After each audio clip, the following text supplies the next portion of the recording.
નમસ્કાર, ધર્મલોકમાં આપનું સ્વાગત છે। હું છું કૃષ્ણા। હનુમાનજી મહારાજ ભગવાન શિવના 11મા રુદ્ર અવતાર હોવા ઉપરાંત ભક્તોમાં ખૂબ જ આદરણીય છે।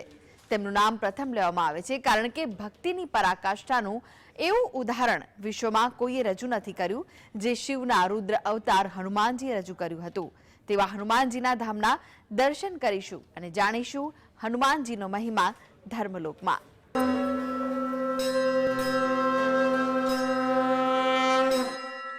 બજરંગબલી ભગવાન શ્રી રામના પરમ ભક્ત માનવામાં આવે છે અને કળિયુગના જાગૃત દેવતાઓ પૈકીના એક છે। ભગવાન શ્રી રામે તેમને કળિયુગના અંત સુધી ધરતી પર રહેવાના નિર્દેશ આપ્યા હતા અને આ કારણ છે કે બજરંગબલીની સામે જે ભક્ત કષ્ટ લઈને આવે છે તેના દુઃખ ભાંગી નાખે છે। બજરંગબલીને આ કારણે જ સંકટ મોચન પણ કહેવામાં આવે છે। સમગ્ર ગુજરાત રાજ્યમાં સૌથી વધુ હનુમાનજીના મંદિર સુરેન્દ્રનગર જિલ્લામાં આવેલા છે। સુરેન્દ્રનગર જિલ્લાના અલગ અલગ તાલુકાઓમાં અને અલગ અલગ ગામોમાં અને ગામડાઓમાં 10,000થી વધુ નાના મોટા હનુમાનજી મંદિર આવેલા છે, જે સમગ્ર ગુજરાતમાં આવેલા અન્ય જિલ્લાઓ તથા સૌથી વધુ હનુમાનજીના મંદિર અહીં આવેલા છે। સુરેન્દ્રનગર શહેરી વિસ્તારમાં જ 2500થી વધુ મંદિર છે, જેમાં જોરાવરનગર, રતનપર, વઢવાણ અને સુરેન્દ્રનગર શહેરી વિસ્તારનો સમાવેશ થાય છે। શેરી ગલીઓમાં હનુમાનજીની સ્થાપના કરી ભક્તો દ્વારા હનુમાનજીની પૂજા અર્ચના કરવામાં આવે છે।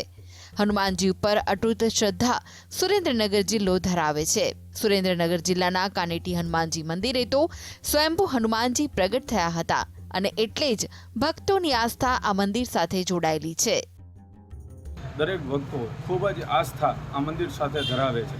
દરરોજ સવારે અહીંથી નીકળતા હોય ત્યારે પણ અચૂક દાદાના દર્શન કરીને માથું નમાવી દાદાને નમસ્કાર કરી અને દાદાના આશીર્વાદ લઈને જ જતા હોય છે। આ બધા જ ભક્તો અમારો ગાયત્રી ગ્રુપ આખું અને એ સિવાયના દાડમી રોડના દરેક ભાઈઓ બહેનો ભક્તો બધાની આસ્થા આ મંદિર સાથે ખૂબ જ જોડાયેલી છે। સુરેન્દ્રનગર શહેરમાં આખા સૌરાષ્ટ્રમાં જાણીતું છે। શું કામ? કારણ કે સુરેન્દ્રનગરની ગલીએ એક ગલીમાં તમને 3 હનુમાનજીના મંદિર મળશે। એવી રીતે રતનપર, જોરાવનગર, વઢવાણ અને સુરેન્દ્રનગર આ સમગ્ર ઝાલાવાડમાં હનુમાનજી મહારાજના મંદિર છે અને આશરે 7,000થી 10,000 જેવા મંદિર આખા ઝાલાવાડમાં હશે અને મારુતિ નંદનને એટલી બધી આસ્થા જોડાયેલી છે અને અહીંયા અમારા મંદિર તો 40થી 50 વર્ષ આ જૂનું છે। અહીંયા લોકો બાધા રાખે છે, હનુમાન ચાલીસા કરીને બાધા રાખે છે અને બાધા સફળ થાય છે। હનુમાન ચાલીસા કરવાથી ભૂત પિશાચ નિકટ નથી આવતા, નિરોગી રહો છો। અને અહીંનું જે બિરભંજન હનુમાનજી મહારાજ છે એની ઉપર મને અટૂટ શ્રદ્ધા છે અને ઘણા પણ શ્રદ્ધાથી કામ પણ ઘણા સારા થાય છે, એટલે એની અટૂટ શ્રદ્ધા અને વિશ્વાસ એ જ અમારો દાદા પ્રત્યેનો પ્રેમ હોય છે। અને અહીંયા ઘણા સારા કાર્યક્રમો થતા હોય છે અને અમને બહુ આનંદ થાય છે। તો બીજી તરફ સુરેન્દ્રનગર જિલ્લાના ધાંગધ્રા તાલુકાના નારીચાણા ગામે આવેલા હનુમાનજી મંદિરમાં હનુમાનજીની પ્રતિમા સ્વયંભૂ પ્રગટ થઈ છે। અહીં દર વર્ષે 1 ચોખાના દાણા જેટલી આ પ્રતિમા વધી રહી છે।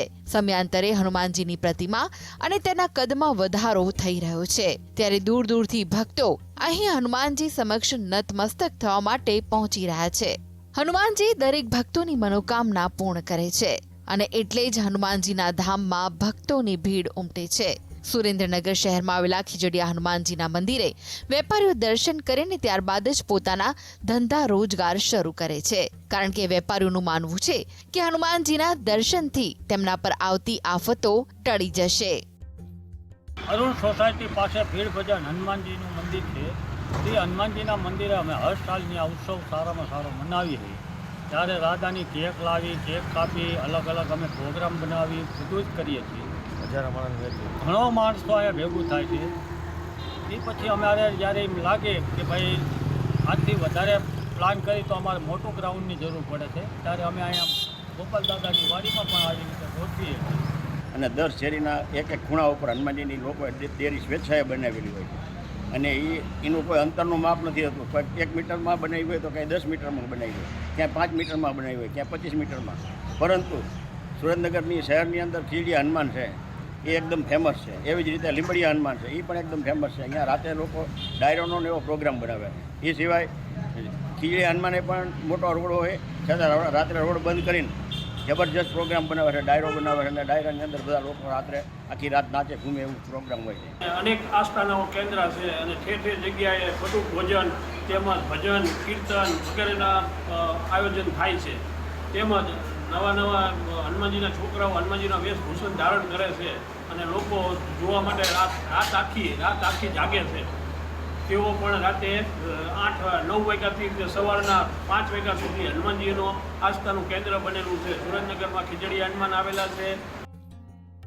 હનુમાનજીના મંદિરો ત્યાં આવેલા છે કે જ્યાં હનુમાન જયંતીની પણ ધામધૂમપૂર્વક ઉજવણી કરવામાં આવતી હોય. અહીંયા વારે તહેવારે અનેક કાર્યક્રમો રાખવામાં આવે છે. તો મંગળવાર અને શનિવારના દિવસે અહીંયા હનુમાનજીના ભક્તોની ભીડ ઉમટી પડે છે. અહીંયા હનુમાનજી ભક્તોની તમામ મનોકામના પૂર્ણ કરે છે. ત્યારે ખીજડીયા હનુમાન, નારીચણા હનુમાન તેમજ કાનેટી હનુમાનજી ખાતે વિવિધ કાર્યક્રમોનું આયોજન થાય છે. મહાપ્રસાદ અને યજ્ઞનું પણ આયોજન થાય છે. મોટી સંખ્યામાં ભક્તો હનુમાનજીના આ ધામમાં પહોંચી તેમના દર્શન કરીને ધન્ય થઈ જાય છે. ફઝલ ચૌહાણ સાથે ધર્મલોક ડેસ્ક, GSTV. તો દર્શક મિત્રો, હવે જાણીએ જાણીતા જ્યોતિષાચાર્ય ડોક્ટર હેમિલભાઈ લાઠિયા પાસેથી હનુમાનજીનો મહિમા. નમસ્કાર. હનુમાનજીની ભક્તિ આપણે ત્યાં ભક્તો ખૂબ જ શ્રદ્ધાથી કરતા હોઈએ છીએ. દરેક ભક્ત પોતાની ભાવ મુજબ, સમય અનુકૂળતા મુજબ ભક્તિ કરતા હોય છે.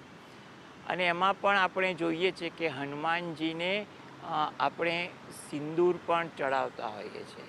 ત્યારે આપણે ઘણીવાર વિચાર આવે કે હનુમાન દાદાને આપણે સિંદૂર ચડાવવા પાછળનું કારણ શું છે. ત્યારે વિદ્વાનો આ બાબતે પોતાના જ્ઞાન, અનુભવ અને કેટલીક પ્રાંતીય બાબતોને આધારે આપણને સમજાવતા હોય છે. અને કોઈ જગ્યાએ કોઈ ધાર્મિક પુસ્તકમાંથી પણ આ વાત આપણને જોવા મળતી હોય છે કે આપણે હનુમાનજીને સિંદૂર અર્પણ કરીએ છીએ એની પાછળનું આપણે કારણ શું. હવે આ વાત એક રામાયણના પ્રસંગમાં, એટલે ધાર્મિક બાબત પરની એક નાની સરખી વાત છે કે જ્યારે અયોધ્યામાં ભગવાન રામ પોતાના મહેલમાં હોય છે અને હનુમાનજી અયોધ્યાના દિવસો દરમિયાન ભગવાન રામને કોઈ કારણસર અચાનક મળવા એમના મહેલ તરફ જાય છે. ત્યારે એ રસ્તામાં માતા સીતાજીના દર્શન થઈ જાય છે. એટલે તરત જ હનુમાનજી માતા સીતાને પ્રણામ કરે છે અને પોતાની લાગણી વ્યક્ત કરે છે.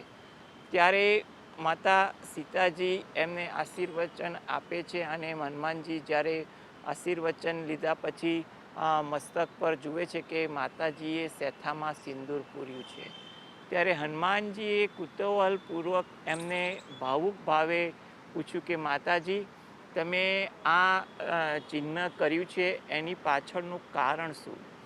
ત્યારે માતાજી એમ કહે છે કે આને મેં સિંદૂર પૂર્યું છે અને સિંદૂર પૂરવા પાછળનું કારણ કે ભગવાન રામને હું પ્રિય લાગું, ભગવાન રામનું આયુષ્ય પણ વધે અને ભગવાન રામની કાયમ મારા પર કૃપા રહે એવી ભાવનાથી સીતા માતાએ હનુમાનજીને સમજાવે છે.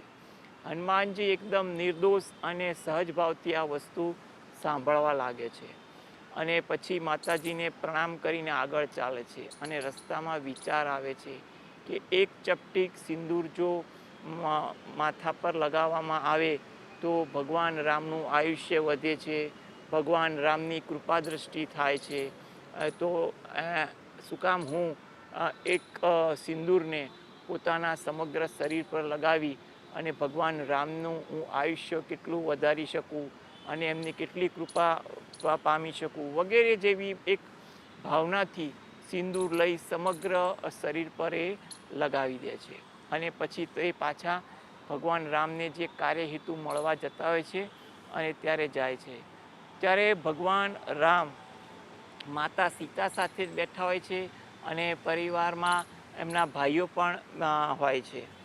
હનુમાનજીને આવી રીતે શરીરે સિંદૂર લગાવેલી અવસ્થામાં આવેલા જોઈ ભગવાન રામ અચરજ પામે છે અને હનુમાનજીને પૂછે છે આવવાનું કારણ પહેલાં સિંદૂર લગાવવાનું કારણ પૂછે છે. ત્યારે હનુમાનજી એમ કહે છે કે હું આવતો હતો ત્યારે માતા સીતાજી મને રસ્તામાં મળ્યા અને સિંદૂર લગાવવા વિશેની મેં કારણ જાણ્યું. એટલે પછી મેં વિચાર્યું કે હું સમગ્ર શરીર પર જો સિંદૂર લગાવું તો ભગવાન રામને હું કેટલો પ્રિય લાગું અને એમનું આયુષ્યને પણ કેટલું બળ મળે. એટલે એ ભાવનાથી મેં સમગ્ર શરીર પર મેં સિંદૂર લગાવ્યું છે. ભગવાન રામ હનુમાનજીની આવી એકદમ નિર્દોષ અને ઉચ્ચતમ કક્ષાની ભાવના જોઈને ખૂબ જ ખુશ થાય છે. માતા સીતા પણ પ્રભાવિત થાય છે અને પરિવારના દરેક લોકો પણ ખુશ થાય છે. ભગવાન રામે તરત જ આશીર્વાદ આપ્યા કે હે હનુમાન, જે તને સિંદૂર લગાવશે ને એને પણ હું પ્રિય થઈશ અને એ વ્યક્તિ જે તને સિંદૂર લગાવે છે એને પણ તું પ્રિય થઈશ અને હું કાયમ તારા હૃદયમાં બિરાજતો રહીશ. એટલે હનુમાનજી ખૂબ જ ખુશ થાય છે કારણ કે ભગવાન રામના આશીર્વાદ મળી ગયા. એટલે ભક્તો શું કરે છે કે હનુમાનજીને સિંદૂર લગાવે છે. એટલે હનુમાનજીના મનમાં રામ છે એ રામ એકદમ પ્રાગટ્ય થાય, હનુમાનજી ખુશ થાય કારણ કે ભગવાન રામનું પણ આશીર્વાદ છે કે તમને સિંદૂર લગાવનારને લગાવશે તમે એના પર પણ ખુશ રહેશો કારણ કે તમારા મનમાં એ રામની ભાવના જગાડે છે.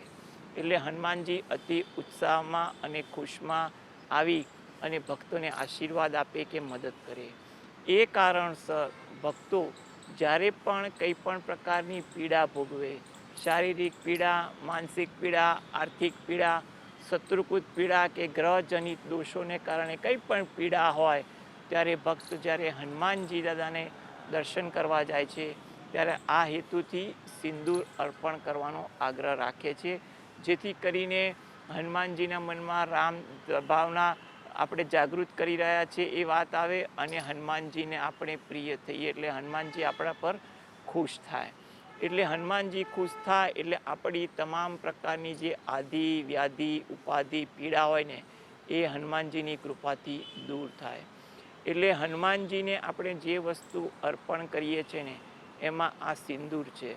કારણ કે આપણે ઘણીવાર જોયું છે કે હનુમાનજીને કઈ વસ્તુ અર્પણ કરવાથી ખુશ થવાય છે. એમાં આપણે હનુમાનજીને તેલ કેમ અર્પણ કરવામાં આવે છે, હનુમાનજીને પ્રસાદ આપણે અર્પણ કરીએ છીએ તો કયો પ્રસાદ કેમ અર્પણ કરીએ છીએ, હનુમાનજીને આંકડાની જે માળા અર્પણ કરીએ છીએ એની પાછળનું પણ કારણ જોવા મળે છે.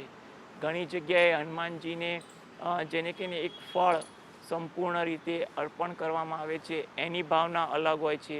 સુખડી અર્પણ કરવામાં આવે છે તો કેમ આવે છે વગેરે જેવી આખી ભાવનાત્મક આપણે વાત જોવા જઈએ કે હનુમાનજીને ત્વરિત પ્રસન્ન કરવા માટે એ દરેક બાબતો આપણને વિદ્વાનો ક્યાંક કોઈક જગ્યાએ પોતાના જ્ઞાનને આધારે આપણને માર્ગદર્શન આપતા હોય છે.